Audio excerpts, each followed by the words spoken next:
In the summer of 1983, when I was 12 years old, I was picked as the starting third baseman for my Little League's All-Star team.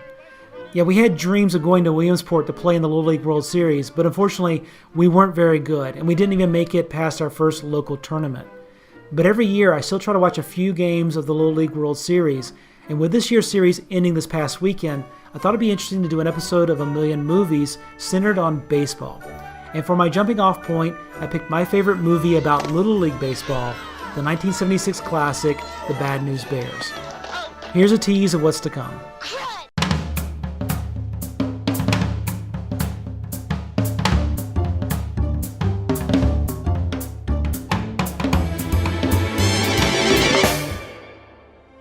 When I was a kid, I know I didn't get the message of the Bad News Bears. My big takeaway back then was that playing on a baseball team looked like a lot of fun, even when you lost. But as I've gotten older, I appreciate Coach Buttermaker more and more. Yes, he's amazingly flawed, but he also recognizes that doing things that are hard have their own value.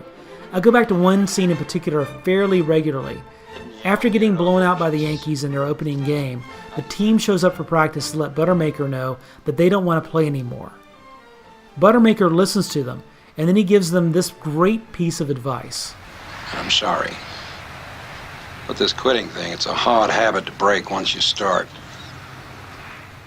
When he tells them to grab their gear and take the field for practice, Engelberg tells them they already voted to disband the team, but Buttermaker refuses to let them quit. We took a vote. God damn it! Nobody's vote counts around here but mine. Get your gear on and get your fat ass behind the plate before I kick it up there. The script for The Bad News Bears was written by first-time screenwriter Bill Lancaster. Lancaster is the son of Oscar-winning actor Burt Lancaster, and he was stricken with polio as a child and played Little League wearing braces on his leg. He drew from his own real-life experiences to highlight how competitive Little League had become and how frustrating it could be when you weren't on a winning team. Bill Lancaster's father, Burt, has his own connection to baseball movies. At the end of a career that lasted more than 40 years, Burt Lancaster made his final feature film appearance in Field of Dreams. He played Archibald Moonlight Graham, a ball player who played one game for the New York Giants in 1922, but never got his chance to bat. I'd have liked to have that chance, just once, to stare down a big league pitcher. To stare him down, and just as he goes into his windup, wink. Make him think you know something he doesn't.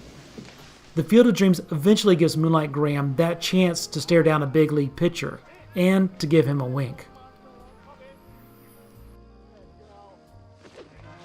Moonlight Graham wasn't the first player to come to the Field of Dreams. The first player to come out of that cornfield in the Shag Flies was Shoeless Joe Jackson, played by Ray Liotta. Shoeless Joe is, of course, famous for being a member of the Chicago Black Sox, the name given to the 8 players on the 1919 Chicago White Sox who were accused of throwing the World Series. That story of the 1919 World Series is the subject of our next baseball film, 8 Men Out. In it, D.B. Sweeney plays Shoeless Joe. Sweeney, who's right-handed, was committed to portraying Shoeless Joe accurately. Unfortunately, Shoeless Joe was a left-handed hitter, so to play the part correctly, Sweeney worked out with a Class A minor league team to learn to hit left-handed. Despite several efforts over the years to clear Shoeless Joe and other members of the Black Sox, Major League Baseball has not lifted their banishments, and as recently as 2015 has stated that barring any new evidence, there's no reason to overturn the original decision. Now, one of the members on that team who admitted to taking $5,000 and helping throw the games was Happy Felsch, who was played by Charlie Sheen in 8 Men Out. Before becoming an actor, Charlie Sheen was the star pitcher and shortstop for his high school team in Santa Monica. In fact, he was so good he was offered a scholarship to play baseball at the University of Kansas, but he turned it down to pursue acting. His baseball skills have come in handy as an actor, though, because just a year after appearing in 8 Men Out, Sheen was able to show off his pitching skills playing Wild Thing Ricky Vaughn in the movie Major League. Major League was a hit comedy in 1989 that led to 2 sequels. It also has a ton of unintended similarities to another baseball film, Bull Durham. Those similarities include an out-of-control pitcher who's mentored by a veteran catcher, a romantic interest who loves books and who also gives coaching advice to the players, a religious teammate, a teammate who believes in curses and voodoo, and a charismatic play-by-play announcer who's partnered with a near-silent color man. Bonnie, anything to add?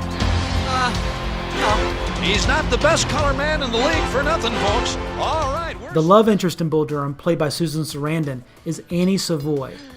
Another Savoy, Bobby Savoy, plays a key role in another great baseball film, The Natural. Bobby is the bat boy for the New York Knights, and he builds a friendship with the Knights' new player, Roy Hobbs. Hobbs even teaches Bobby how to make his own bat, just like the one Hobbs made when he was a boy and still uses, which he calls Wonder Boy. Bobby names his bat the Savoy Special, and when Hobbs breaks Wonder Boy in a critical at-bat at the end of the Knights' pennant race, he asks Bobby to go pick him out a new bat. Go pick me out a winner, Bobby. Okay. Bobby goes back to the dugout and grabs his own bat, the Savoy Special. With Bobby's bat, Hobbs hits a home run into the stadium lights, and the Knights win the pennant.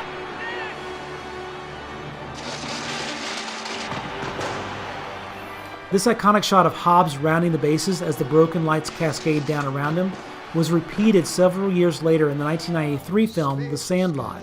While playing at night on the 4th of July, Benjamin Franklin Rodriguez hits a home run as the fireworks go off overhead. Perhaps the most famous quote from The Sandlot is this line from Ham. You're killing me, Smalls! The line was likely inspired by Denver's Broncos coach Lou Saban. In 1969, the Broncos blew a 20-3 lead against the Houston Oilers, ending up in a 20-20 tie. Frustrated, Saban turned to assistant coach Waddy Duvall and said this famous line. They're killing me, Waddy! They're killing me! A variation of this line can be heard in another baseball movie when Tom Hanks gave his version in A League of Their Own. After a pregame prayer to send the team out onto the field, his catcher is the last one to leave the locker room, leading him to yell this line. Alice, you're killing me. You're killing me, Alice! You're goddamn killing me! Based on the real-life All-American Girls Professional Baseball League, A League of Their Own shot scenes in some great old ball fields across the Midwest, but none were bigger than the field where they shot the initial tryout scene, Wrigley Field in Chicago. Wrigley Field has appeared in more than a dozen feature films, including The Blues Brothers, The Breakup, Sleepless in Seattle, and Ferris Bueller's Day Off. For Ferris Bueller's Day Off, John Hughes originally wanted to shoot the scene at Comiskey Park since he was a White Sox fan. However, while they were shooting, the White Sox didn't have any day games scheduled, so reluctantly he agreed to film the scenes during a Cubs game at Wrigley. Matthew Broderick, who stars in Ferris Bueller's Day Off, got a huge boost to his career by performing on stage, first in Harvey Fierstein's Torch Song trilogy, and then playing the baseball-obsessed Eugene Morris Jerome in Brighton Beach Memoirs, and later on in Biloxi Blues. Broderick's first movie role was actually in Max Dugan Returns, where he played a struggling baseball player until White Sox batting coach Charlie Lau is paid to give him hitting lessons. All of these early Matthew Broderick roles, Brighton Beach Memoirs, Biloxi Blues, and Max Dugan Returns, were written by Neil Simon. One of Neil Simon's most famous plays and movies has got to be The Odd Couple, which tells the story of neat freak Felix Unger coming to live with slobby Oscar Madison. Oscar is a sports writer who covers the New York Mets and is even at Shea Stadium covering the game when Bill Mazeroski hits into a triple play, giving the Mets a win over the Pirates. Unfortunately, Oscar missed the play because Felix called at that moment to tell him what he had planned to make for dinner. The role of Oscar Madison was played perfectly by Walter Matthau, who, of course, also played Coach Morris Buttermaker in The Bad News Bears. So let's review the connections we've covered today. We started with The Bad News Bears, which was written by Bill Lancaster, the son of actor Burt Lancaster. Burt Lancaster's final role was playing Archibald Moonlight Graham in Field of Dreams, a film that featured Ray Liotta as Shoeless Joe Jackson. The scandal that brought down Shoeless Joe and the rest of the Black Sox was told in 8 Men Out, which starred Charlie Sheen, who starred in another baseball movie, Major League, a movie that has a ton of similarities to Bull Durham, which has a character with the same last name as a character in The Natural, which had one of its most iconic scenes repeated in The Sandlot, which shares its most famous line, You're killing me, Smalls! with a line in A League of Their Own, You're killing me, Alice! which filmed the tryout scenes at Wrigley Field, where more than a dozen movies have been filmed, including Ferris Bueller's Day Off, which starred Matthew Broderick, whose first big roles were in Neil Simon productions like Brighton Beach Memoirs and Max Dugan Returns. And one of Neil Simon's most well-known scripts is The Odd Couple, featuring a sports writer named Oscar Madison, who was played by Walter Matthau, who also starred as Morris Buttermaker, the coach of the Bad News Bears. And we've come full circle. Well, I hope you enjoyed this week's episode, and as always, if you have a favorite star, a specific film, or even a type of movie you think would make a good episode, please be sure to let me know in the comments below. And until next time, thanks again for watching A Million Movies.